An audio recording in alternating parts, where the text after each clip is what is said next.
Well, sometimes it happens, right? Today we are talking about, well, this week we're talking about divorce. And so the first thing I actually want to share with you, I'm about to share with you a list of the more common attributes of who divorces. But before that, have you ever thought about well, first of all, what percentage of couples get divorced, right?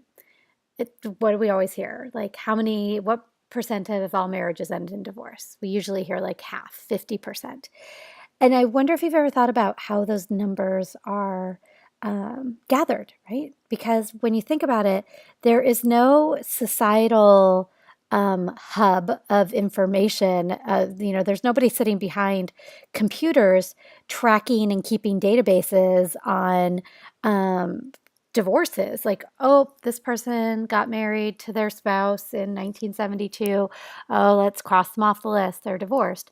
So, what they do, to the best of my understanding, is they look at how many people got married in a given year and how many people got divorced that year, which is pretty entirely inaccurate when you think about it, because although unfortunately some people who might have gotten married in that calendar year are actually still getting divorced in that same year, most people that are getting divorced in any given year got married in years prior. So it's not as if, like for instance, my husband and I, we got married in 1999. If we were to, for some reason, get divorced in a future year, that they go back and mark out our particular 1999 marriage. We just get counted into the tally of how many people got divorced in that given year. Now, this isn't to say that the numbers aren't still pretty dire and probably fairly close to 50%, but there's a lot of research being done currently on how the next generation that we focus so much on, right? The millennials are actually, because people are getting married later and things, that divorce might not be as prevalent as it has been in the past because people seem to be thinking through marriage a lot more and being more established when they get married, but also that other people are not even deciding to actually go into an official marriage. Rather, they are cohabitating and living together and making their lives together that way. So, okay, let's talk about who divorces. Now, this has been research that's been done when they look at people who have gotten divorced. They study what are some of the attributes of those people or that particular marriage. And so this can put you at a higher risk for divorce. So, people who are young when they get married, right? We certainly have a sense of that is putting a marriage under a little bit more strain with levels of maturity and all of the like life decisions and everything that are ahead at that point. People who don't invest a ton of time in their relationship at the onset and have a very quick courtship before they get married. People who are struggling financially, that's an inordinate stressor. And so that can be really, really impactful to a marriage. People who struggle with maturity. So we're going to be talking about, we talked about John Gottman uh, in previous weeks, and we're going back to Gottman today. And so it takes a fair amount of maturity to be a respectful, thoughtful partner in a relationship. And so John Gottman's ultimately famous for being able to predict after watching a couple argue for, I think it's like 5 minutes or something, with like 91% accuracy or so, that people might get divorced. And so when I tell you those things in a few minutes, you'll see that they don't have a lot to do with maturity. So when somebody is struggling with their mature decisions and mature actions, that can be really impactful. People who got married for an unplanned pregnancy, that does not mean that your marriage is doomed by any means, but that can lead to higher rates of divorce. People struggling with substance abuse, which I know you can completely understand in many ways. People who've had parents that were divorced already. I've shared with you that my parents were divorced. I've shared with you that my husband's parents have gotten divorced in our adult years. And so people with divorced parents can be at a higher risk. And I believe I shared at the time that I have struggled with the idea of marriage being a long-term commitment because I didn't see it modeled for me. And so quite possibly that's the experience for some other people too. People who are not religious, and then people who both have successful careers, which is kind of counterintuitive because you've got financially insecure, but if you have a successful career, you're probably financially pretty secure. But if you think about what stands in the way, what's the resource that it takes to have a successful career that can be a real damaging factor in a marriage? Time, right? We have to invest in our society, our capitalistic society, in a lot of time, whether it's away from our families or traveling or long hours, weekends, things like that, in order to really invest into a successful career. And so that can be stressful in a marriage. And then people who have been divorced once already. So these are the people that are at a higher risk for divorce. The title says who divorces, but these are the indicators that you might be at a higher risk. Now let's talk about causes for divorce. And these are all phrased a little bit interestingly, but I will explain. So the idea that individualism is on the rise, that I am not happy with my life and I am attributing that unhappiness to my marriage and I am ending my marriage. And so it's kind of that focusing on me as opposed to us and not really necessarily looking at the possible causes for like my unhappiness in life and maybe the ways that I could solve it with by preserving my marriage and or family, but rather just focusing in on yourself, and that can end up being a cause for divorce. Romantic love fades. If we go weeks ago in our class, we go over Sternberg's triangular theory of love. And so if you remember in that one point in the lower, what? Right and left always throw me. So sorry, I'm thinking which was it, the right or the left. It was the right-hand corner. There was the term empty love. And that's when you don't necessarily have attraction anymore and you don't necessarily have a deep friendship, but you still have commitment, right? And so that idea that romantic love doesn't always just naturally sustain itself in a marriage, and people don't always invest the time that it takes to keep romance as a part of your relationship. One of the causes for divorce is that women are less dependent on men. When you think about women's opportunities in the workforce and as a financial provider, 50, 60, 70 years ago, they were exceptionally dependent on their spouses for bringing in all of the income. And so that doesn't mean that women certainly aren't at greater risk when being a single parent for grappling with lower socioeconomic status and things. But many women do have a certain level of independence, thankfully, that means that if they are in a relationship that is really, really problematic, that they might be able to hopefully figure out a way to be be okay on their own. So today's marriages can be stressful. Let's go back to the second shift, right? And all the work that needs to be done. Children and raising children can be so ever increasingly a level of time commitment and extracurricular activities and high levels of expectations for ourselves. And so it can be very, very stressful. Divorce is more socially acceptable. I've mentioned, my parents were divorced and they were divorced, in the 80s. And so my dad's parents were divorced also, and that was in the 50s. When my parents were divorced in the 80s and 90s, I did not grow up being like a social outcast where people like whispered about, oh, that family, and that kind of treated like we were inherently damaged, right? In the 50s, a family that got a divorce was pretty unheard of and was kind of it was socially alienated to a certain extent. And so that is something to kind of consider, that divorce is certainly painful still, absolutely. But it's more socially acceptable. I mean, it's not like a mark against your humanity if you were to have a marriage that doesn't survive. And then finally, a divorce is easier to obtain. For those of you that ever are listening to the news or entertainment news or things like that, if a celebrity couple gets divorced, of course it seems as if whatever news outlets feel the right to go down to the courthouse and look at their divorce papers, because those are an open record. People can bring those up. It's public record. And so if you've ever heard the terminology when a prominent divorce is being discussed, they'll tell you the reason that the divorce filing, like what was the stated reason for the divorce, right? And so this terminology might sound familiar to you. Irreconcilable differences, right? So all you need to do when filing for a divorce is write that you had irreconcilable differences, differences that you cannot reconcile, whatever they may be.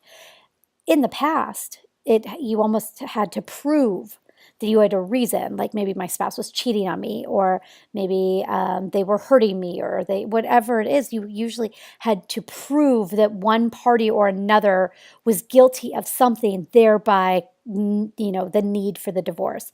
Nowadays, you don't need to prove anything. You can simply say, irreconcilable differences, and you can head towards the dissolution of your marriage.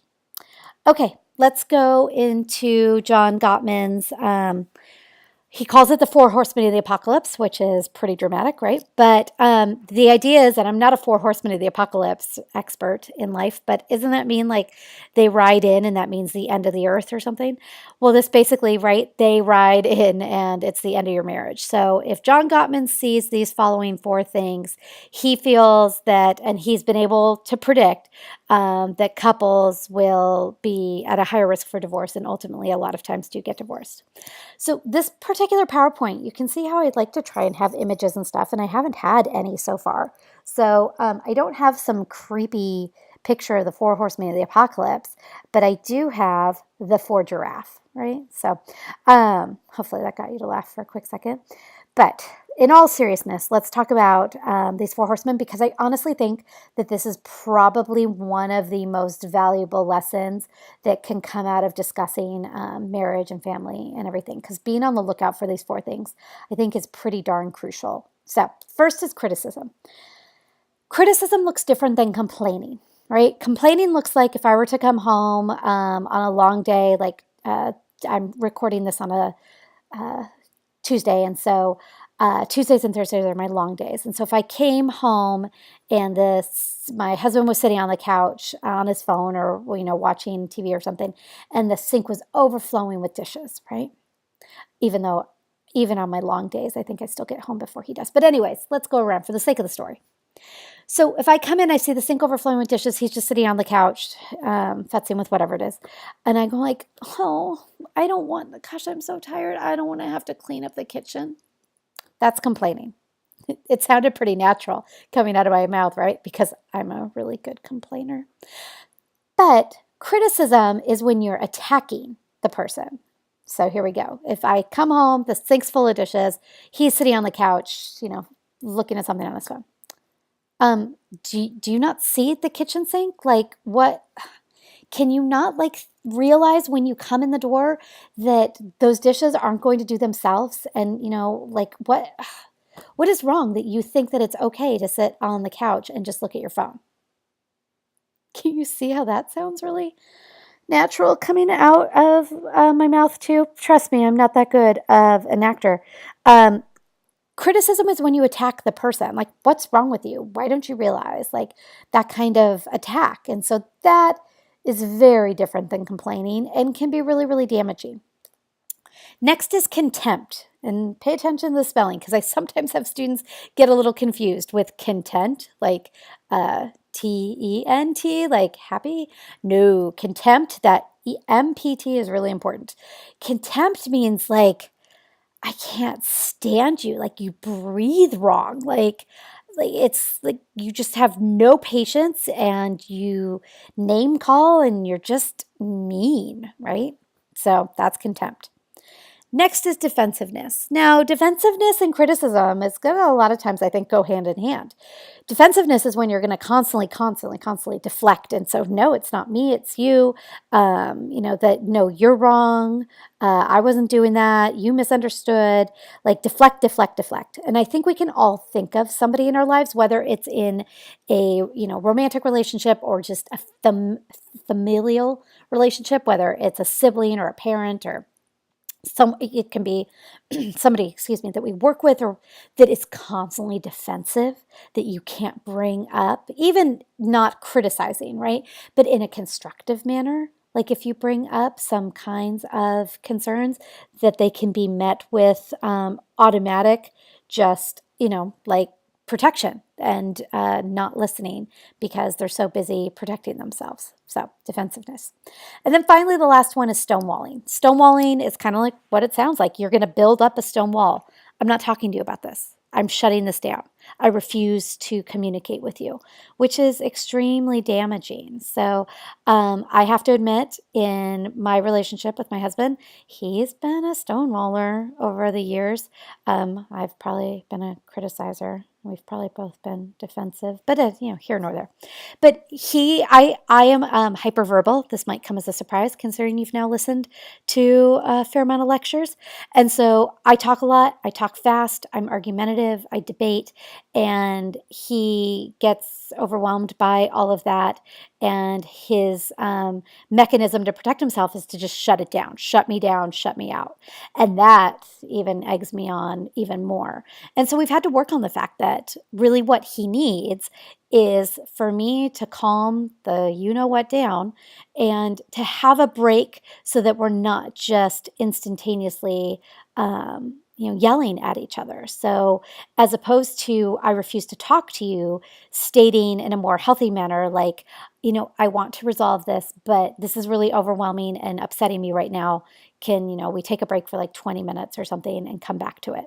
And we've had to work hard at that because he really, as I guess, a defense mechanism, wants to just shut it down, right? And so, the more you try and shut it down, the more I am going to escalate. And so it's pretty much a disaster at times. And so, I share these anecdotes with you because relationships are amazing, wonderful. I'm so lucky to have the relationship that I have in my life that I could start crying right now, but I won't because we've worked on it so much, and we've also been so lucky that we just so genuinely really care about each other and have grown together so much.